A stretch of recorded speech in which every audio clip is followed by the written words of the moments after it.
All right, why don't we get going? So, what's going to go on today is I want to give you more information on programming so that it can help you write your programs for your learning partners. And particularly, what are the considerations that we need to be aware of with all that's going on right now? So, here are 3 things that you should already be pretty confident in your ability to do right now. So, the first one is how to assess yourself and also how to assess others, so you know what exercises you should pick to actually go in their program.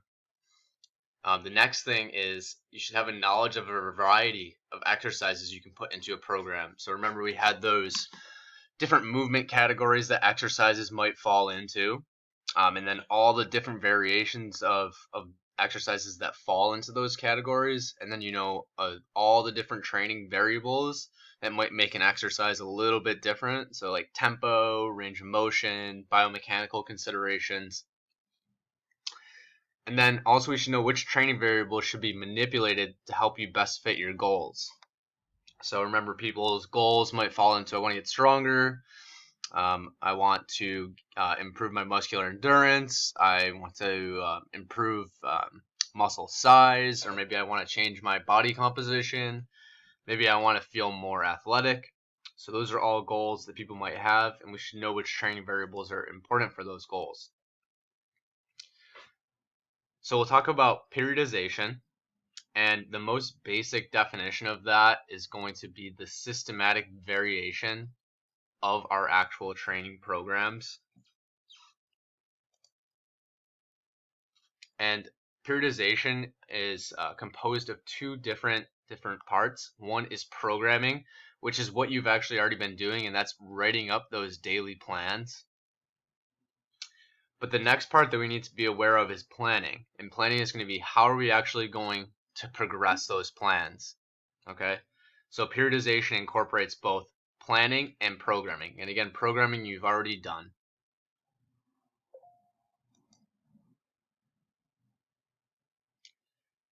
So what do we need to think about in the planning phase? In the planning phase, we want to think about overload.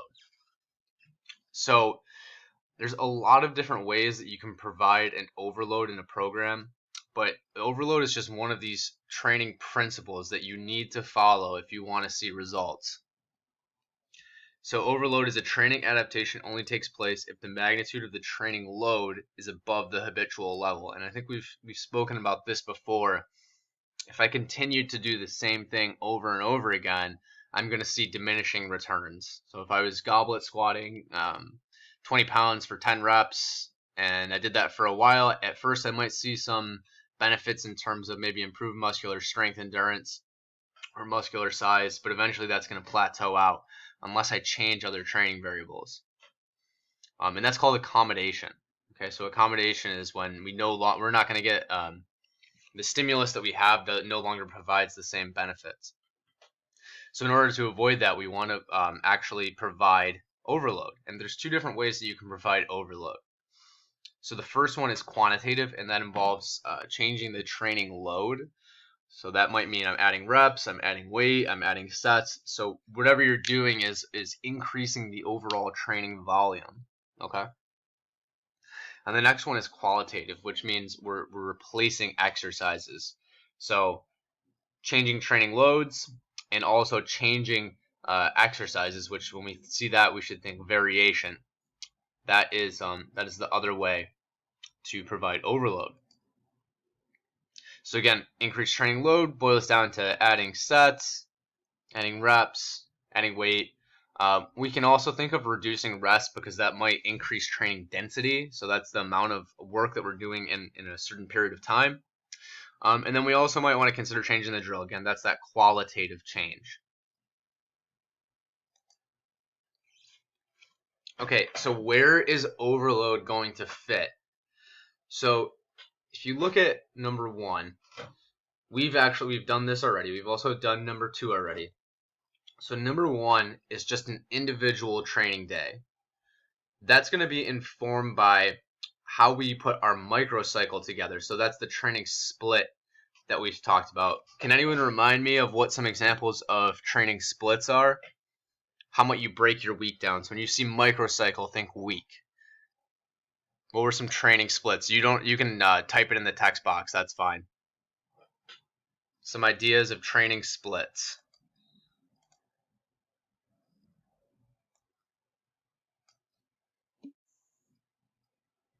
Yep. So buys and tries might fit into a 1 day, upper and lower. Good, Natalie. So we're breaking that down, upper, lower. Yep, Jade, good. Emily says push, pull. Good. Anything else?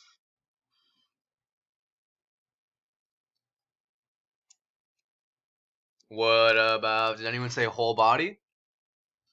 So for the most part, we would have maybe for more novices, or depending on what you have available to you, you would be doing full body. That's one option. We have upper and lower body splits. That's a little bit more of an advanced option. And then after that, you can say, so Emily said push pull, so that might be another option. So we're breaking it down into push and pull. And we might even say breaking down lower body into more posterior chain focus. So that's like glutes, hamstrings, and then more anterior chain focus, which is like quadriceps. You might break down upper body into push day and then a pull day. So there's a lot of different ways that you can do that. Or if you have more of a hypertrophy, so muscle growth based goal, maybe you're doing like a bodybuilding style routine where you're saying I'm focusing on chest or something like that. Mary, I am currently recording the session. Yes, I'll type that in. So currently recording, in case you can't hear me well. Okay, so I'm going to go back really quick. So we're talking about, if we talk about microcycle, the next one is a mesocycle. So the question with that is, mesocycles, again, are anywhere between 2 to 6 weeks. The example that I'm going to use is going to be 3 weeks. So it's what, if anything, do we vary on a week-to-week basis? Okay, so what are we varying? And here's an example. So example number one, the easiest example is we take an exercise, let's say a resistance training exercise, and we just keep it the same for 3 weeks. Okay, if you are running, let's say you kept that exactly the same for 3 weeks. But what do we do when we move from our mesocycle to our next mesocycle? So what do we do when we move to the next 3 weeks in example one? Okay, so what we might do is increase the training volume by increasing repetitions in this case, okay? So we go, instead of 3 by 10 at 20, now we're doing 3 by 12 at 20. And let's say we do that for 3 weeks. And then maybe the next 3 weeks we decide we want to increase weight. So it might look like 3 by 12 at 25, 3 by 12 at 25, and 3 by 12 at 25. The next thing in terms of running, maybe you're just increasing the distance. So maybe the next 3 weeks you're trying to go 1.5 miles, or 1.25 miles, 1.25 miles, 1.25 miles. And then maybe the next 3 weeks you try to go to 1.75, something like that. So that's option one. Keeping it the same throughout the mesocycle, and then as we move to a new mesocycle, a new set of 3 weeks, we are increasing training volume or in some sort of way. Okay, so the next option that you might do within a 3-week mesocycle is to change the load and then subsequently change the repetitions. Okay, so I think you all have a good idea of this, the relationship between reps and also load. So for example, if we started out with 3 by 10 at 20, maybe the next week we want to say, all right, let's go up in weight. Okay, so if we're going up in weight, in this case, we would drop the load. If we were going up in weight, we would drop the reps. And then let's say in the 3rd week, we want to go up in reps. And then we decide, okay, if we're going up in reps, then we need to reduce the load. So what we should see is, if this is what we decide to do in our mesocycle, is we're having variable changes in the weight and then subsequently the repetitions that somebody's doing. And then if you're doing this for a running example, you might have 1 mile, 0.75 miles, and then 1.25 miles. What do you think would change in this? So I gave you the example of if we're changing load and also reps, but in this case I say we're changing distance. What do you think would change what else would change? If distance is changing on a week-to-week basis, what else do you think would change? Yeah, intensity, Natalie. Good. So, like your pace would change. So, if you're doing 0.75, you're probably trying to run faster than if you were doing 1.25. Yep.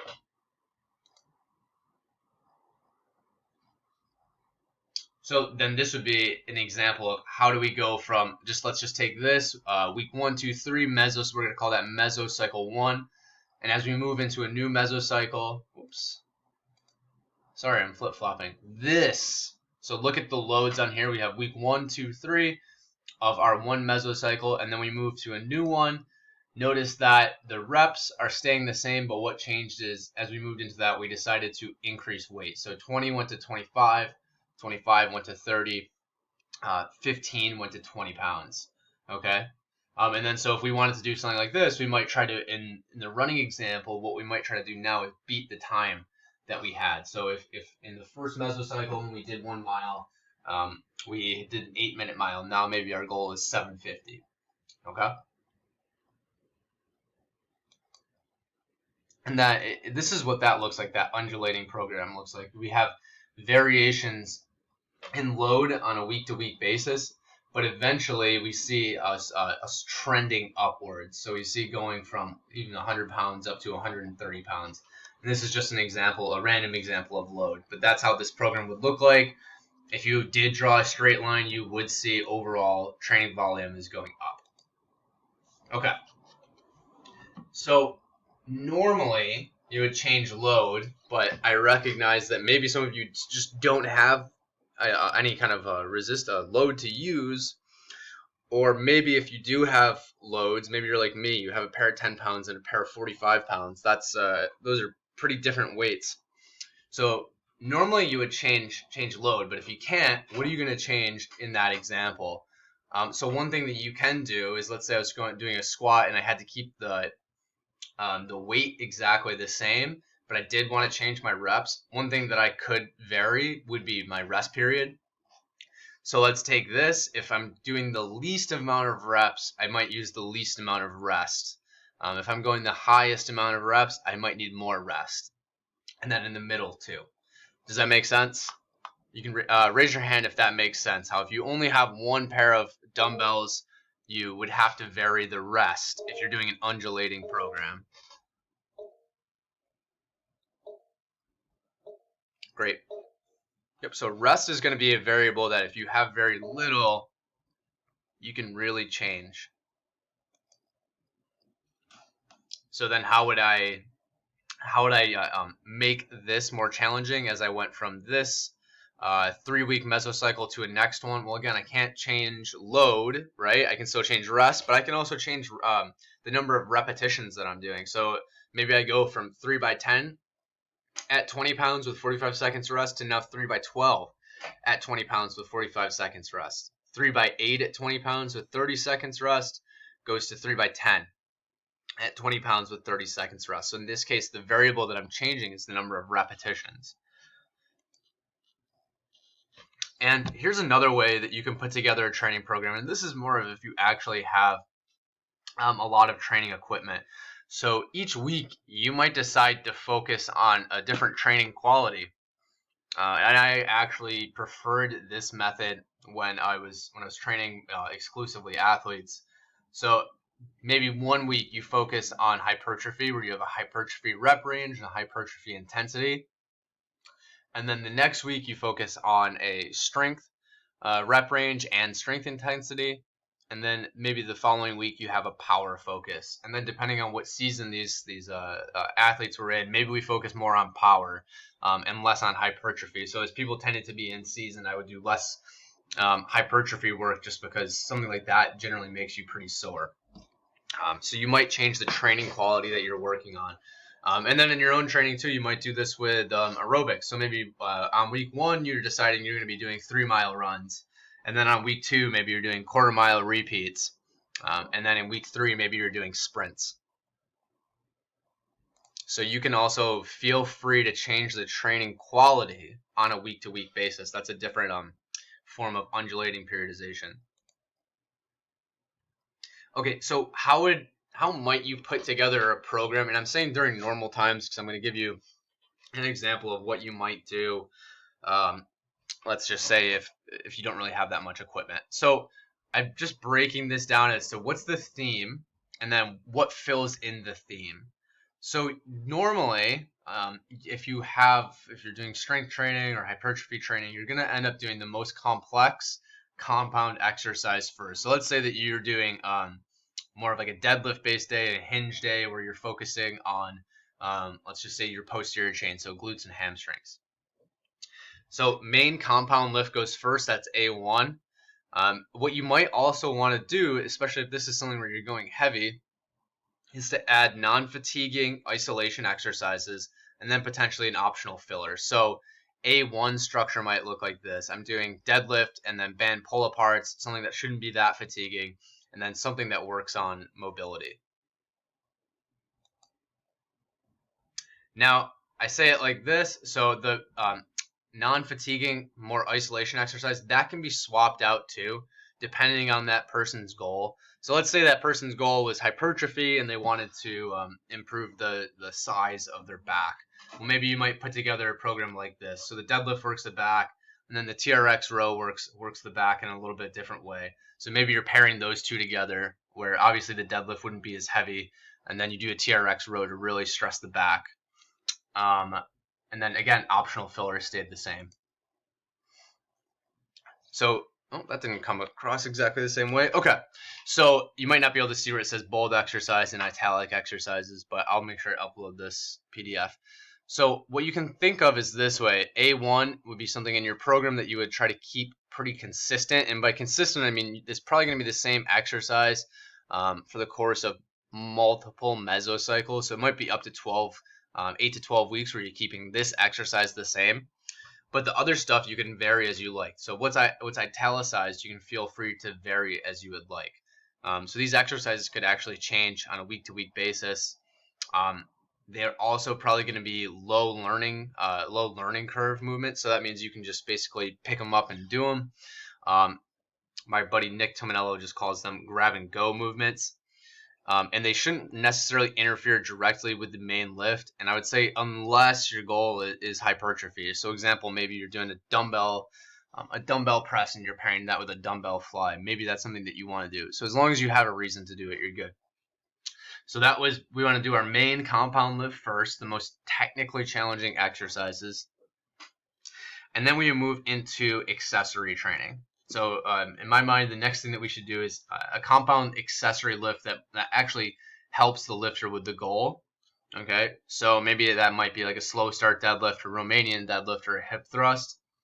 And then I might throw in some kind of other hinge exercise that's less fatiguing, in this case, stiff leg pull through, and then an optional core exercise or a filler exercise. So in this case, a Pallof press. And I'm not actually including any rest periods in here because that would be dependent on what the load is.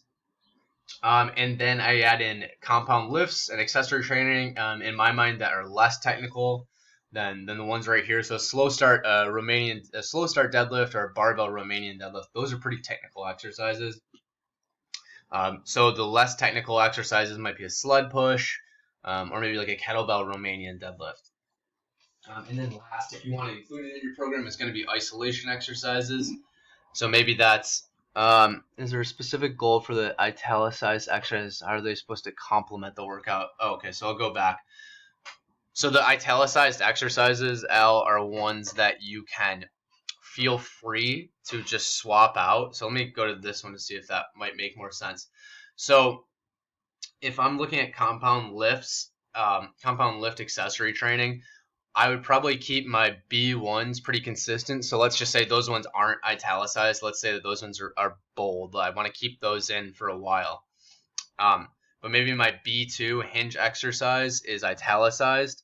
So let's say that somebody wants to needs to improve glute strength or something like that. Let's say that that's their specific goal. Oh, where did my thing go?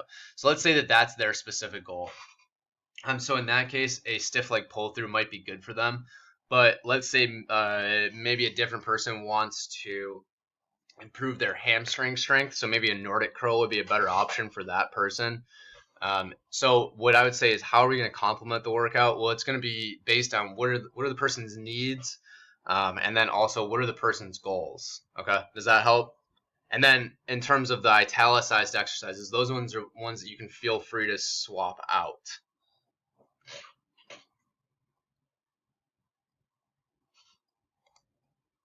Okay, so then this would be another example of what you might do on an upper body day.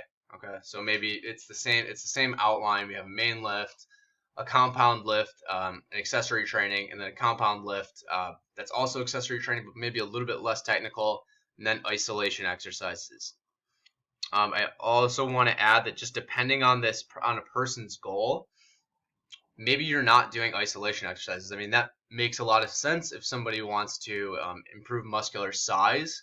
But what if they just want to become more fit or have body composition changes? Well, then you might add a conditioning finisher at the end. So in this case, what they were doing before, if this was more of a hypertrophy-based person, maybe they're doing flies and band curls. In this case, maybe they're doing timed out med ball chest press and then med ball slam. So maybe medicine ball work. All right. So moving on. So currently, right now, maybe, I mean, if you're like me, you're not doing a barbell deadlift on the 3rd floor of an apartment building. So stuff like that might just be completely nixed out right now. Maybe you can't do that. Maybe you don't even have access to any of this stuff. So this is great for putting together a program when we have access to things, but it's probably not going to necessarily work for most of us right now. So how might you put a program together now? Let's just say based on having very minimal equipment. Well, you might end up doing more circuit-based training. So this would just be an outline right here. Maybe your circuit has 3 exercises. Maybe it has 4. I just wrote in 3 for this case. Maybe you just go through 2 different circuits because maybe you're doing a lot of sets of these circuits. But maybe if you're doing 3 of each one, or maybe if you're doing 2 of each one, maybe you're just going through 3 different kinds of circuits. So this is one way that you might put together your program, and I'll have some examples of that. Another thing that you might do is maybe you have 6 exercises in a row. You're resting a minute, and then you're running through it again, and then you're going through that maybe 6 times. That would probably lead you up to that at least 30 minutes. So what might that look like? Let's say if you actually do have some kind of resistance. So maybe you're running through something like this. So this would be just something that I actually ran through is slow push up, go for 20 reps at body weight, do a dumbbell press because that's what I had, was 45 pounds, go for 20 reps, dumbbell rows, 20 reps at 45 pounds, seated lat raises going 20 reps at 10 pounds, a band tape press, 20 reps, and then band curls at 20 reps. So maybe you put something together that looks like this based on what you actually have. And then from there, you have to accommodate the rep range to your own abilities. So then maybe with this, you're resting for 2 minutes and then running through it again and going through this 4 or 5 times.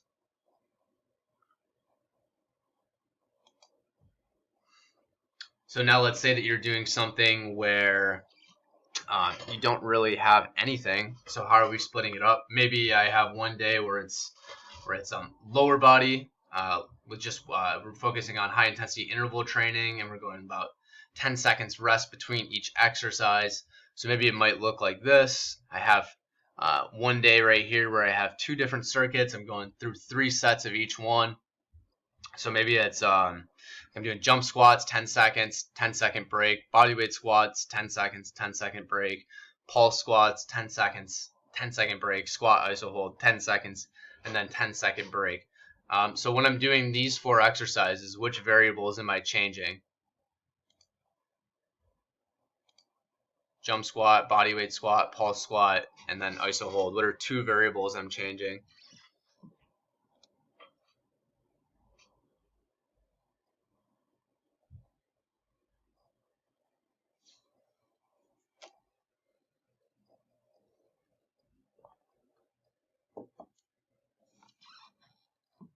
All right, so when I'm doing this, I'm changing speed and I'm also changing range of motion. So all things that you can change without having any load. We do the same thing for B1, B2, B3, B4. So we have one where it's high speed, then we have one where it's normal speed, changing range of motion, and then also the lunge or the iso hold is changing range of motion too. Another thing that you could do, this one would be more of an upper body, core and hit kind of setup. So we're doing more mountain climber holds, thrusters, leg lowering. So that's all upper body and core, as well as some kind of conditioning component. And then I have plyo push-ups, 3x10 push-ups. So these are all things where we're changing the tempo and also speed as well. All right, so 1 second, I'm going to pause this.